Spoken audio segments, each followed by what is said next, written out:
I returned home after a year away, expecting the quiet comfort of my property. But what I found left me frozen. Two massive, fully built mansions were sitting on my land, as if they'd sprouted overnight, and no one seemed to know how they got there. Letters from the HOA piled up on my doorstep, dripping with threats and fines, claiming I had no right to them. Yet somehow, the law was on my side. My neighbors whispered behind closed doors, some in envy, others in fear, and I realized this wasn't just about property. It was about control, deception, and the kind of power that could ruin lives. How could I possibly turn this around and claim what was mine, free and clear? Before the chaos began, life on Maplewood Lane felt almost perfect.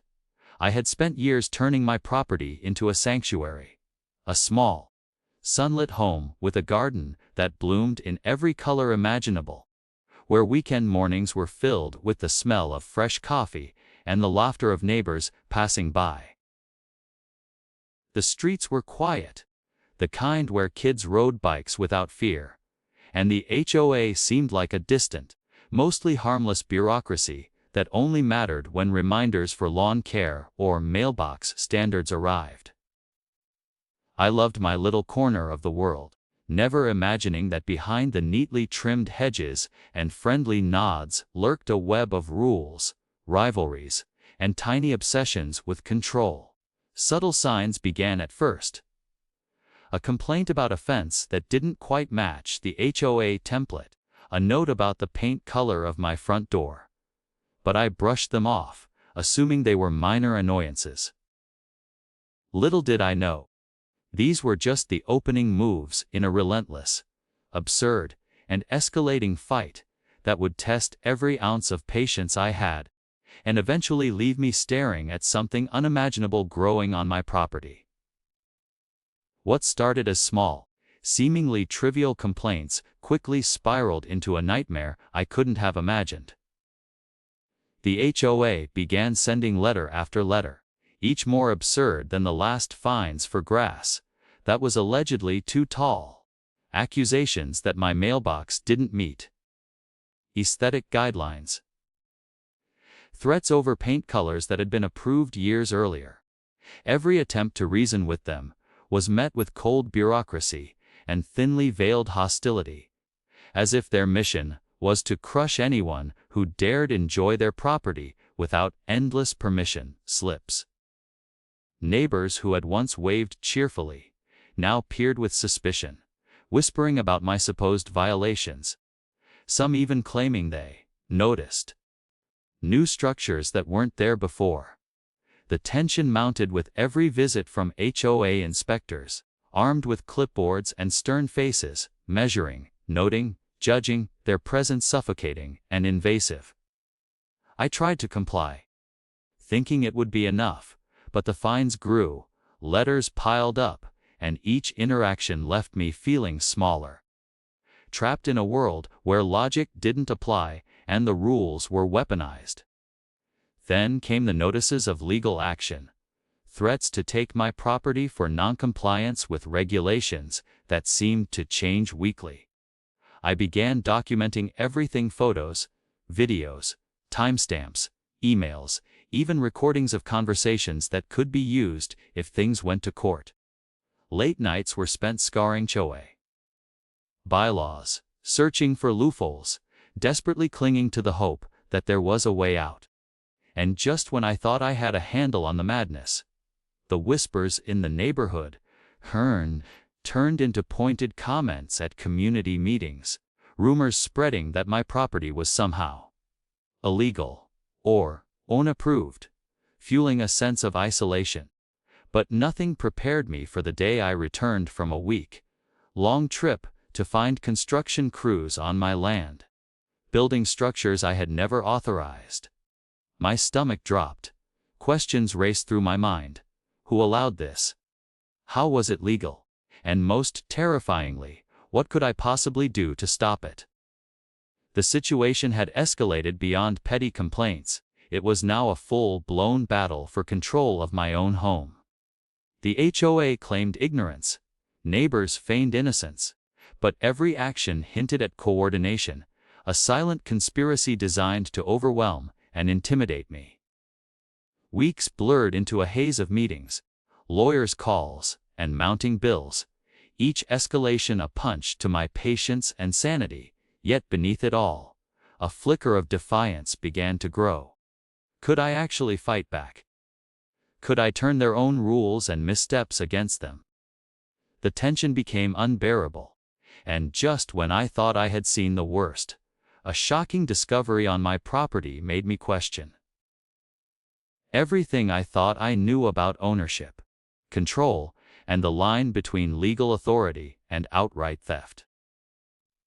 The moment was approaching when everything I had endured would collide with an unexpected twist. One that could change the course of the conflict forever. Everything came to a head on a sweltering afternoon when I received the final notice. The HOA was filing a claim to seize portions of my property, citing violations that had never existed before and insisting that the newly constructed buildings, which I hadn't approved, were now officially sanctioned encroachments. Under their obscure rules, my blood ran cold as I realized they were attempting to rewrite history, turning my own home into a pawn in their petty power games. But I refused to buckle. With weeks of evidence meticulously gathered, photos, emails, receipts, recorded conversations, I prepared for a confrontation that would either break me or finally tip the scales in my favor. The first public meeting in the HOA boardroom was electric, tension crackling like a live wire. Faces that once wore forced smiles now twisted into expressions of disbelief and thinly veiled irritation as I methodically dismantled every accusation. Each argument I presented was precise, legal references in hand, showing beyond a shadow of a doubt that the so-called violations were fabricated, that the construction crews were acting without authority, and that the HOA's power had boundaries they had arrogantly ignored. I could see the smug face of the president falter, the gavel clutched like a lifeline as my statements landed like thunderclaps, shaking the room into stunned silence. Emails were projected on a screen, showing their attempts to intimidate, to bend rules, to manipulate neighbors into complicity, leaving no room for denial. The neighbors who had whispered behind my back now stared openly, some shifting uncomfortably, others fuming with envy at the unfolding justice. And then came the bombshell. Legal counsel confirmed that not only had I followed every law, every community covenant, but the HOA's own documentation was flawed, self-contradictory, and in several cases, invalid. The board's threats unraveled in real time, their power evaporating as the room's attention fixed squarely on the truth. My pulse raced as I watched years of intimidation crumble. The mansions that had appeared on my property, the symbol of their audacity, were revealed as an audacious attempt to create leverage that I now held the power to reclaim. The air was thick with tension as the president attempted a last-minute objection, but it fell flat against the mountain of evidence I had laid bare. I felt a surge of vindication, anger transforming into a sharp, exhilarating sense of control. Finally, I was no longer the victim. The HOA's dominance, once so suffocating, was publicly questioned, leaving the board members scrambling to justify actions that no longer held weight. And as I stepped outside after the meeting, the sun hitting the property with a brilliance that mirrored the shockwave of triumph inside me, I realized this was only the moment before the ultimate revelation. The one that would not just restore my rights, but change the very landscape of my property, leaving everyone involved staring at the consequences of their own hubris. What I uncovered next would make the entire ordeal worth it, proving once and for all that sometimes The most audacious moves of our adversaries can be turned into the most astonishing victories. After the climactic showdown with the HOA, a strange calm settled over my property. The kind of quiet that comes after a storm has passed, but leaves everything subtly transformed. In the weeks that followed, the dust of bureaucracy cleared, revealing the full extent of what had been at stake, and what I had managed to reclaim. The mansions that had mysteriously appeared on my land were no longer a source of intimidation. Instead, they became a symbol of victory, evidence of the power of persistence, preparation, and refusing to be cowed by arbitrary authority. Legal rulings confirmed my ownership, affirming that the structures, however audaciously placed, were now indisputably mine, free and clear. The HOA, once an imposing force in the neighborhood, found itself publicly reprimanded, its credibility eroded by the same rules it had twisted to oppress me. Notices were rescinded, fines refunded, and the board forced to issue a formal apology. A rare, humiliating moment of accountability that left even the most obstinate members speechless. Neighbors, who had whispered behind closed doors, now approached cautiously, some apologetic, others simply curious, as the narrative of my stand against overreach spread. I spent days walking the property, examining every corner, every garden bed, every structure, marveling at how the spaces that once felt threatened and constricted were now liberated, vibrant, and full of possibility. The tension that had dominated my life began to dissipate, replaced with a sense of ownership that went beyond mere legal rights. It was a reclaiming of dignity, control, and self-respect. Yet the experience left lasting impressions, habits born of vigilance, a keen awareness of bureaucracy's potential for abuse, and a sharper understanding of how communities can spiral into petty power struggles if unchecked. I invested time in repairing relationships with neighbors, sharing what I had learned about navigating rules, asserting rights, and maintaining composure under pressure, hoping to prevent future conflicts from escalating as mine had. The property itself became a point of fascination. The two mansions stood not as threats, but as testaments to resilience and unexpected fortune. Each room and hallway a reminder that the audacity of others can sometimes be transformed into your own advantage. Financially, I found opportunities I never anticipated, as the clear title and legal confirmation made the property more valuable, attracting offers from those impressed by both the land and the story behind it.